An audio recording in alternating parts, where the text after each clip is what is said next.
नमस्कार दोस्तों, स्वागत है आपका नॉलेज गुरु 1602 यूट्यूब चैनल पर। दोस्तों, हम लोग महाकवि कालिदास की जीवनी पर चर्चा कर रहे थे। हम लोगों ने अभिज्ञान शाकुंतलम का सूक्ष्म रूप से अध्ययन किया। आगे हम लोग अब मेघदूत का अध्ययन करेंगे। मेघदूतम यह एक खंड काव्य है और इसे गीति काव्य भी कहा जाता है। दोस्तों, लेखक इसके कालिदास हैं। इसकी विधा जो है वह खंड काव्य अथवा गीति काव्य भी है। यह दो भागों में विभक्त है। जो पूर्व भाग है उसे पूर्व मेघ और जो उत्तर भाग है उसे उत्तर मेघ नाम से जाना जाता है। मेघदूतम का प्रधान जो रस है वह विप्रलंभ श्रृंगार है। मेघदूत में जो प्रयुक्त छंद है वह मंदाक्रांता है। मेघदूत की रीति है वैदर्भी रीति। दोस्तों, इसका जो उपजीव्य ग्रंथ है वह इसका जो कथानक लिया गया है मेघदूत का वह ब्रह्मवैवर्त पुराण से लिया गया है एवं जो मेघों को दूत बना करके अलकापुरी भेजने की जो कल्पना है वह वाल्मीकि रामायण से की गई है। इसका जो नायक है यक्ष हेममाली है, जो कि ब्रह्मवैवर्त पुराण के अनुसार। नायिका है यक्षिणी, जो कि विशालाक्षी हैं। इसका जो कथानक है वह दूत वाक्य के रूप में एक गीति काव्य है जिसमें एक यक्ष का विरह वर्णित है। आइए, मेघदूतम पर 50 से अधिक संस्कृत टीकाएं लिखी जा चुकी हैं। जर्मन विद्वान, देखिए दोस्तों, यहाँ से जो जर्मन विद्वान से जो मैं पढ़ रहा हूँ यह आपके एग्जाम के लिए इम्पोर्टेंट नहीं है। जर्मन विद्वान मैक्स मूलर ने मेघदूतम का जर्मन भाषा में पद्यानुवाद किया है और स्वेट जी ने जर्मन भाषा में गद्यानुवाद किया है। आर्थर राइडर और H.G. रुक ने अंग्रेजी में मेघदूत का पद्यानुवाद किया है। हिंदी भाषा में मेघदूत के 6 पद्यानुवाद हो चुके हैं। क्षेमेंद्र ने कालिदास के मंदाक्रांता की प्रशंसा भी की है। शुभसा कालिदासस्य मंदाक्रांता विराजते, ऐसा सुवृत्त तिलकम में क्षेमेंद्र ने कहा है। मेघदूत में उपमा, उत्प्रेक्षा, रूपक आदि अलंकारों का सुंदर प्रयोग है। अब ये जो डॉक्टर कीथ वाला ये दोस्तों महत्वपूर्ण है।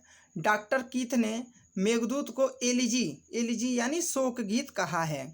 भारतीय मत में मेघदूत शोक गीत या करुण गीत न होकर विरह गीत या विप्रलंभ गीत है।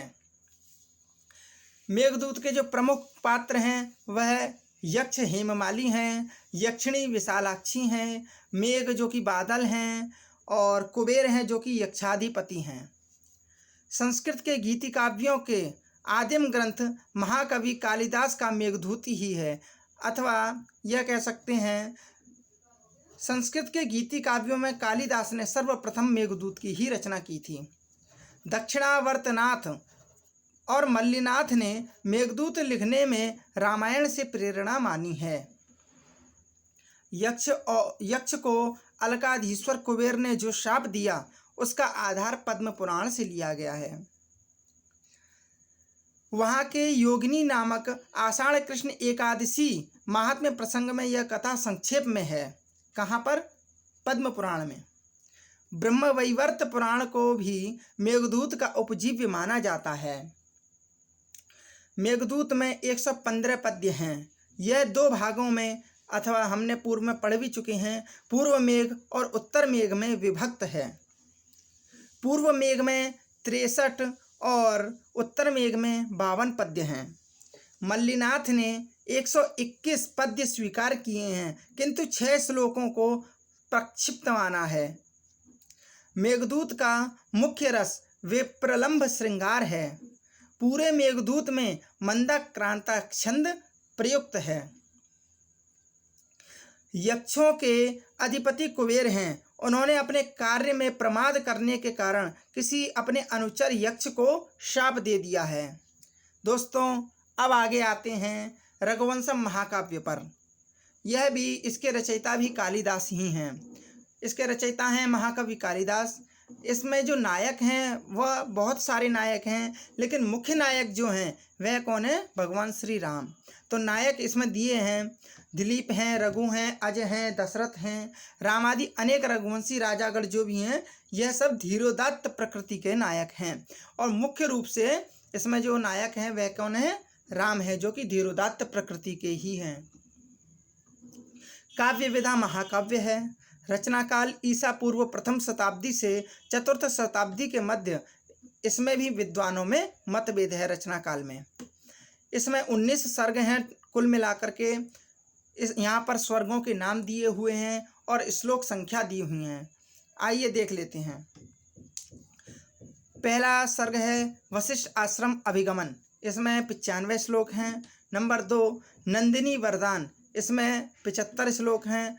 तीसरा सर्ग है रघु राज्याभिषेक, इसमें 70 श्लोक हैं। चौथा सर्ग है रघु दिग्विजय, इसमें 88 श्लोक हैं। पांचवा सर्ग है स्वयंवर अभिगमन, इसमें 76 श्लोक हैं।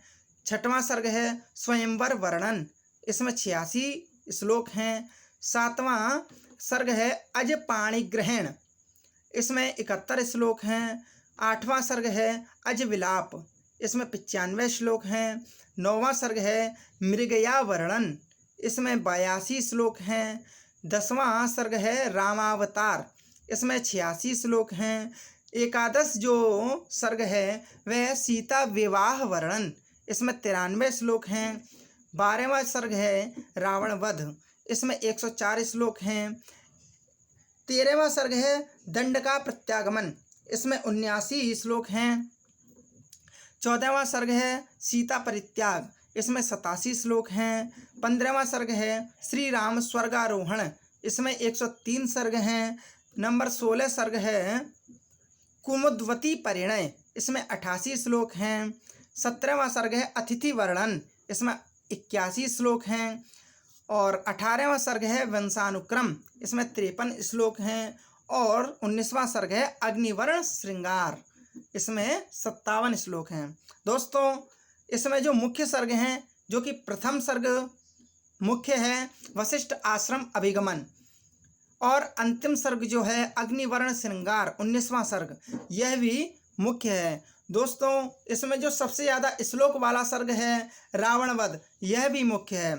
रघुवंशम में कुल 19 सर्ग हैं और 1569 कुल श्लोक हैं। रघुवंश के प्रमुख संवाद, आइए प्रमुख संवाद जो हैं 5-6 हैं उनको देख लेते हैं। दिलीप और वशिष्ठ का संवाद है जो कि प्रथम सर्ग में है। दिलीप और सिंह का संवाद है जो कि द्वितीय सर्ग में है। और इंद्र रघु संवाद है जो कि तृतीय सर्ग में है। कौत्स रघु संवाद है, यह पंचम सर्ग में है। राम परशुराम संवाद है एकादश सर्ग में है। और सीता लक्ष्मण संवाद है जो कि चतुर्दश सर्ग में है। और कुश नायिका रूप अयोध्या जो है यह संवाद जो है षोडश सर्ग में है, यह स्वप्न संवाद है। ठीक है दोस्तों, यह जो 6-7 संवाद हैं यह भी मुख्य हैं, यह भी आपको याद करने हैं। आइए द्रौपदी सुभद्रा नागकन्या लूपी चित्रांगदा। ठीक है दोस्तों, 12 जो सर्ग 12 है उसमें कुमार का सेनापति बनना। सर्ग 13 है कुमार का सैन्य संचालन कौशल वर्णन। सर्ग जो 14 है, 1 मिनट दोस्तों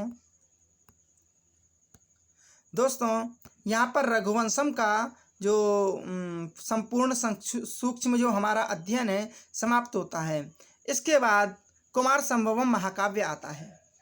आइए देख लेते हैं। कुमार संभवम महाकाव्य जो कि कालिदास की सबसे प्रारंभिक रचना है। ठीक है, इसमें कवि शिव पार्वती विवाह, कुमार कार्तिकेय के जन्म तथा उनके द्वारा तारकासुर के वध की कथा वर्णित है। इस महाकाव्य में 17 सर्ग हैं, किंतु प्रथम 8 सर्गों को ही कालिदास की रचना माना जाता है। विवरण टीका के लेखक नारायण पंडित ने कहा, कुमार संभव काव्य का लक्ष्य पार्वती द्वारा शिव के चित्त का आकर्षण मात्र था। दोस्तों अब हम लोग आगे से स्टार्ट करते हैं, क्योंकि यहाँ पर मुख्य जो तथ्य हैं वह नहीं है किंतु जो प्रथम 8 सर्ग हैं उनको मुख्य माना जाता है। अन्य जो सर्ग हैं उनको मुख्य नहीं माना जाता, अथवा कह सकते हैं कि कालिदास की कृति नहीं मानी जाती। आइए आगे चलते हैं।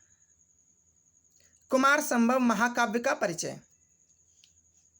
इसके प्रणेता हैं महाकवि कालिदास की प्रारंभिक रचना है यह। नायक हैं कुमार संभव के नायक शिव, जो कि दिव्य कोटि के हैं। प्रतिनायक तारकासुर हैं। सर्ग संख्या 17 सर्ग हैं। मूल रूप से 8 सर्ग माने जाते हैं, जो कि कालिदास की ही कृति मानी जाती हैं। उपजीव्य ग्रंथ। उपजीव्य ग्रंथ है शिव पुराण, रामायण और महाभारत।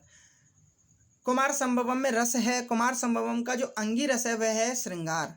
शिव पार्वती के असाधारण प्रेम और प्रणय लीलाओं का चित्रण इस काव्य में होने से संपूर्ण श्रृंगार रसमय है।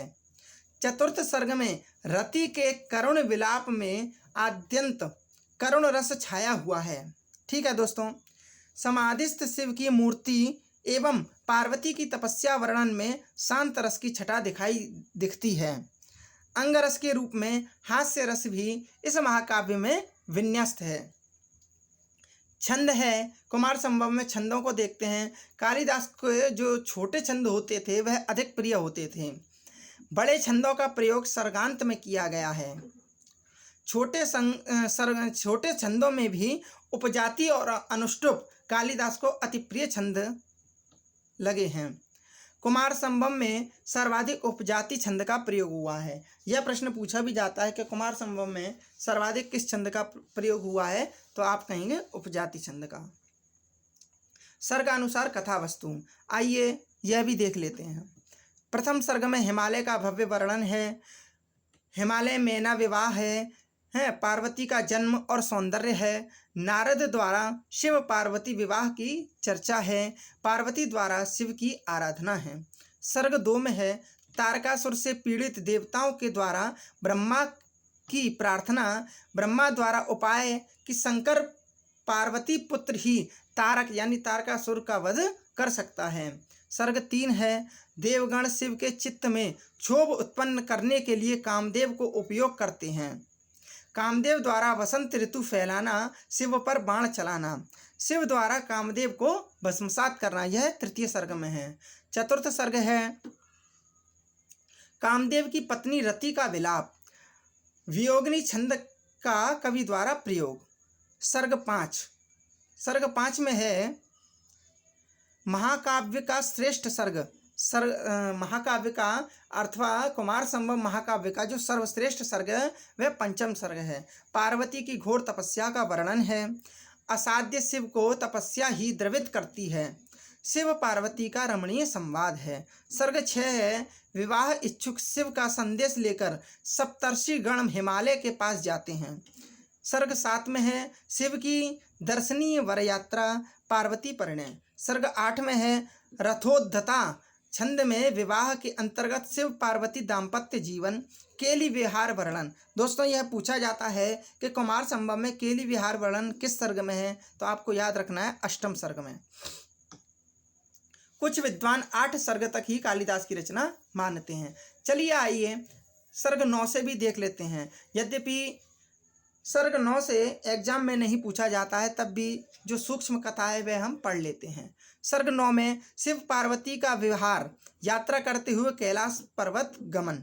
सर्ग 10 में है कार्तिकेय कुमार स्कंद का गर्भ में आना। सर्ग 11 में है कुमार का जन्म तथा बाल्यावस्था वर्णन, अर्जुन की 4 पत्नी।